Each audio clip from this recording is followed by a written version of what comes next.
তৌহিদ আফ্রিদি গ্রেপ্তার হওয়ার পরই স্ট্যাটাস দেয় পদ্ম হিরণ এবং কি লেখে ডিবি হুদাই হুদাই আমাকে 32টা দিন ভিতরে রাখে নাই।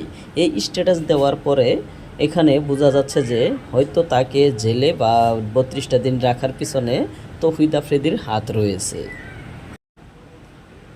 এছাড়াও সাইম ভাইয়ের যে ঘটনাটি আমরা দেখলাম, বিশ্লেষণ দেখলাম, প্রায় 2 ঘন্টা তাকে ডিবি অফিসে নিয়ে পিটানো হয়। সে বিষয়টা দেখে খুবই খারাপ লেগেছে এবং কি আরও অনেক ধরনের তথ্য এবং কি অনেক ধরনের মন্তব্য তার বিপক্ষে বের হয়ে আসতেছে। আমরা ক্যামেরাতে যে তৌহিদ আফ্রিদিকে দেখতাম সেটা কিন্তু টোটালেও বাহিরে সেরকম সে নয়, এরকমও তথ্য বের হয়ে আসতেছে।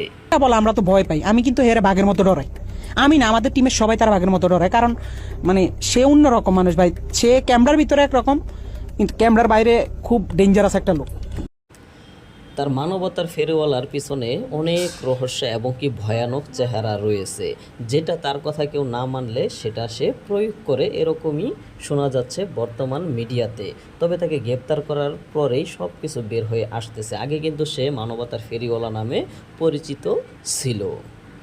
সেদিন আমি ভিতর থেকে মরে যাই এবং আমাকে বলা হয় যদি এই ঘটনা আমি কাউকে বলি তাহলে আমাকে তারা গুম করে দিবে। আমার অপরাধ ছিল শুধু তাকে নিয়ে একটা ভিডিও বানানো, যে ভিডিওর মধ্যে আমি কিছু সত্য তথ্য তুলে ধরেছিলাম যেটা তৌহিদ আফ্রিদির পক্ষেই ছিল। তারপরও সে বুঝতে পারে নাই, আমাকে নিয়ে ডিবি অফিস এমন ভাবে পিটাইছে যে আমি 2 মাস ভাই চেয়ারের মধ্যে বসতে পারি নাই। বন্দুকের বাড়ির আঘাতে আমার এক চোখ ফুলে যায়, কালো হয়ে থাকে, আমি চোখ দিয়ে ভালো করে দেখতে পারি নাই। সেদিনের পর থেকে এই পর্যন্ত আমি স্ট্রংলি প্রতিবাদ করতে পারি নাই। আমি ভিতর থেকে অনেক আগেই চুপ হয়ে যাই। সেদিন বুঝতে পারি যে পুলিশ কিভাবে টাকার কাছে বিক্রি হয়ে যায়।